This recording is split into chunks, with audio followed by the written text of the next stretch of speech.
भगवान ने गोचारण लीला की। इसके बाद में भगवान ने अघासुर का उद्धार किया। अघासुर अजगर के रूप में आया था, भगवान ने उसका उद्धार कर दिया। और अघासुर का उद्धार करने के बाद में भगवान ने ब्रह्मा जी का मोह भी खंडित किया है। एक बार ब्रह्मा जी मोहित हो गए थे भगवान को देख के, कह रही जी कैसा भगवान है, ग्वाल वालों का जूठा खा रहा है। भगवान ग्वाल वालों का जूठा खाते थे बैठ के, सब जैसे टिफिन स्कूल में बच्चे खाते एक साथ टिफिन निकाल के सब एक दूसरे का, ऐसे भगवान खाते थे। तो ब्रह्मा जी ने देखा रही जे काय का ब्रह्म है, एक दूसरे का जूठा खा रहा भगवान है जी। आश्चर्यचकित हो गए, भगवान की परीक्षा लेने आए। भगवान के जितने वो बछड़े थे सब बछड़े ब्रह्मा जी ने हरे ब्रह्मलोक में रखा है। भगवान ने कहा ग्वाल वालों से जाओ बछड़ों को देख के आओ, कहाँ गए? ग्वाल वाल बछड़े देखने गए। ब्रह्मा जी आप बछड़ों की जगह बछड़ों को रखा है, ग्वाल वालों का हरण किया, ग्वाल वालों को ब्रह्मलोक में रखा है। अब भगवान ने देखा करके ना ग्वाल वाल देखे ना बछड़े।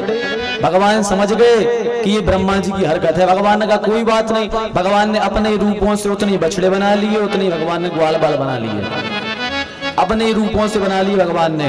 और 1 साल तक पूरी यह लीला भगवान अपने अपने घर करते रहे। जो गोपियां सोचती थी कि वाह यशोदा जी ये क्या भाग है, कन्हैया इनके यहाँ प्रकट भये, काश हमारे यहाँ कन्हैया होते हम अपने हाथ से मक्खन रोटी खिलाते। तो भगवान ने कहा कोई बात नहीं, हम आपके यहाँ प्रकट तो नहीं हुए पर आपको भी हम लीला का सुख देंगे। तो भगवान इसलिए ग्वाल बाल बन करके गए और उन गोपियों को भगवान ने आनंद प्रदान किया है कि हम जैसे हम खुद बन के आए हैं, हम खुद बन के आए हैं तो अब खूब लाड कर लो, हम तुम्हारे घर में रहेंगे 1 साल तक।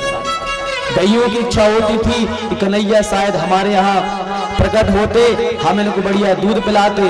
तो भगवान ने कहा गौ माता तुम्हारी भी इच्छा पूर्ण करेंगे। तो भगवान बछड़े बन गए और भगवान ने बछड़ों बन करके उन गईयों की भी इच्छा को पूर्ण किया है। इसलिए भगवान 1 साल तक बछड़े और गईयां बने। वरना भगवान चाहते ना तत्काल जाते ब्रह्मा जी से युद्ध करके बछड़े ले आते, गए अपने ग्वाल बाल ले आते, पर भगवान को लीला का सुख देना था गोपियों को और बछड़ों को गईयों को। 1 साल बाद ब्रह्मा जी का मोह दूर हुआ, भगवान की स्तुति करी, प्रणाम किया और क्षमा याचना मांगी, पर भगवान ने क्षमा नहीं किया ब्रह्मा जी को। ब्रह्मा जी भगवान की स्तुति करते हैं और क्या कहते हैं, नौमी ध्यते भ्रवपुषे तडिदंबराय गुंजावतंस परिपेक्षल सन्मुखाय वन्यस्त्रजे कवलवेत्र विषाण वेणु लक्ष्मी स्त्रिये मृदुपते पशुपांगजाय। भगवान ने स्तुति करी है ब्रह्मा जी ने भगवान की, और भगवान ने जब माफ नहीं किया, क्षमा नहीं किया, तो भगवान की 3 परिक्रमा लगा करके ब्रह्मा जी चले गए। क्योंकि जब लोगों पर गलती हो जाती है तो फिर गलती भी गलती बनती है।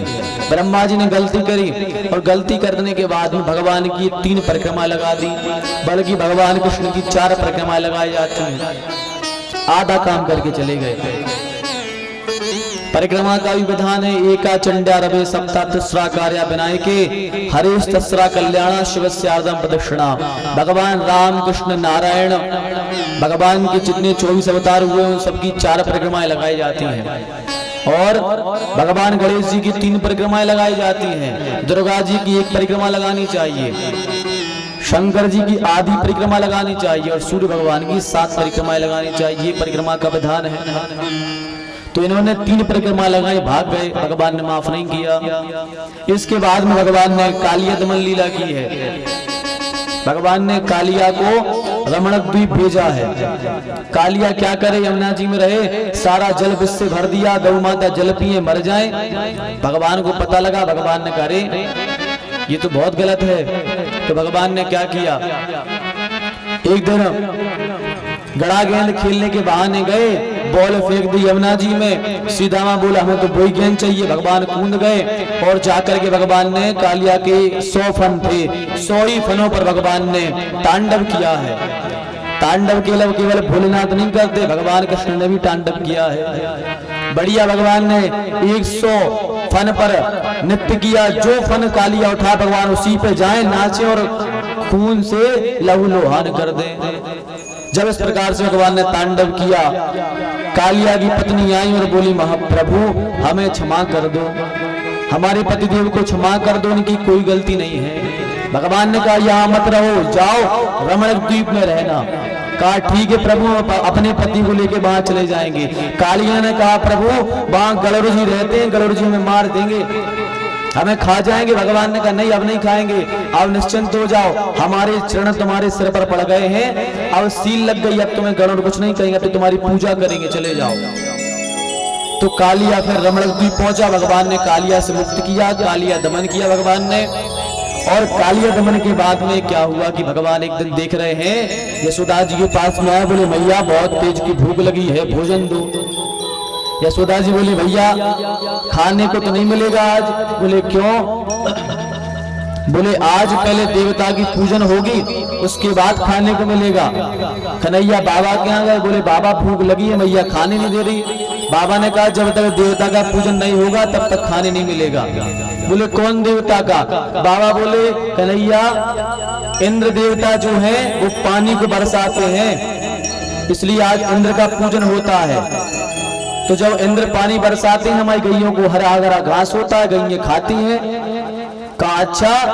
तो भगवान बोले बाबा ऐसा कुछ नहीं है, इंद्र को नहीं खिलाओगे, पूजा नहीं करोगे तो ऐसा नहीं हुआ कि इंद्र आपको जल ना बरसाए, जल तो बरसाना पड़ेगा, ये उनका कर्म है।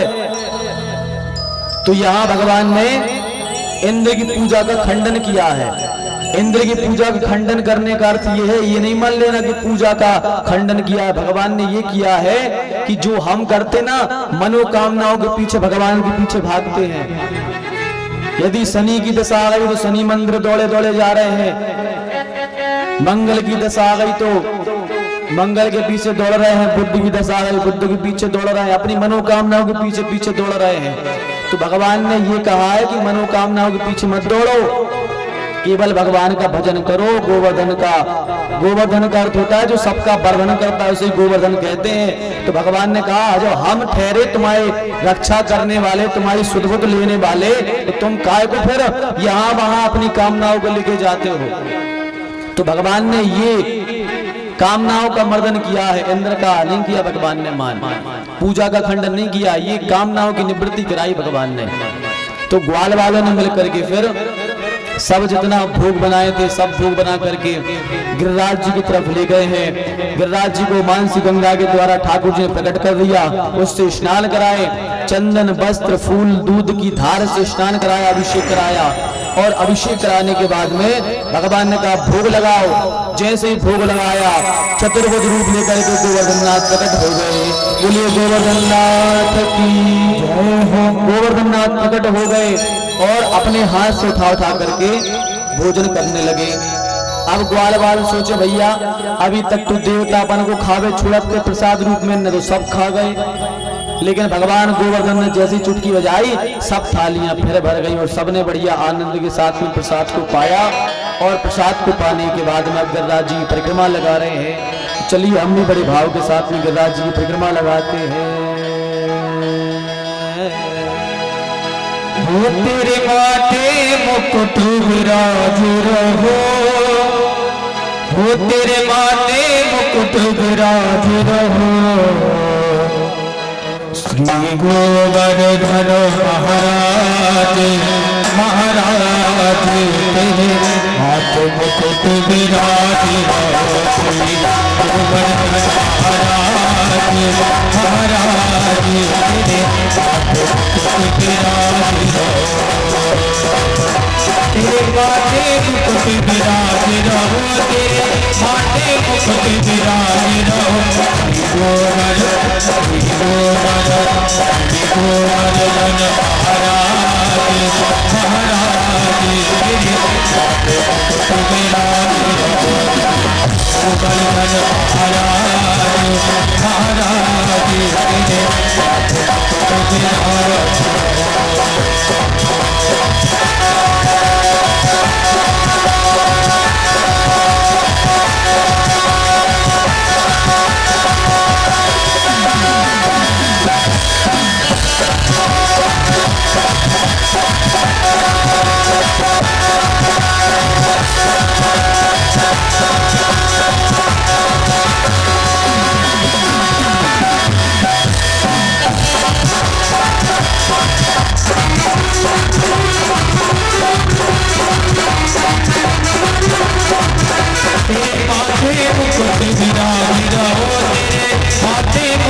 विराज रहो गोवर्धन महाराज तेरे माथे मुकुट विराज रहो गोवर्धन महाराज तेरे माथे मुकुट विराज तेरे कान में कुंडल सोहरा तेरे कान में कुंडल सोहरा तेरे कान में कुंडल सोहरा तेरे कान में कुंडल सोहरा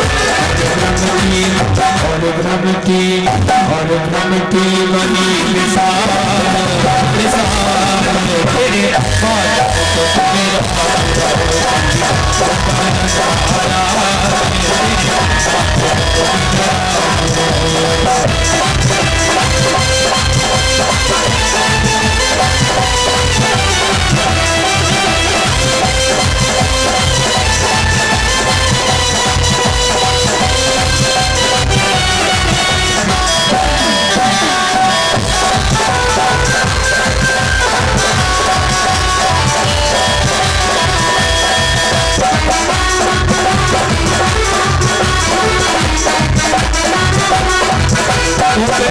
चढ़े तो फूल चढ़े तो बाल चढ़े तो फूल चढ़े बाल चढ़े तो फूल चढ़े बाल चढ़े तो फूल चढ़े बाल चढ़े तो फूल चढ़े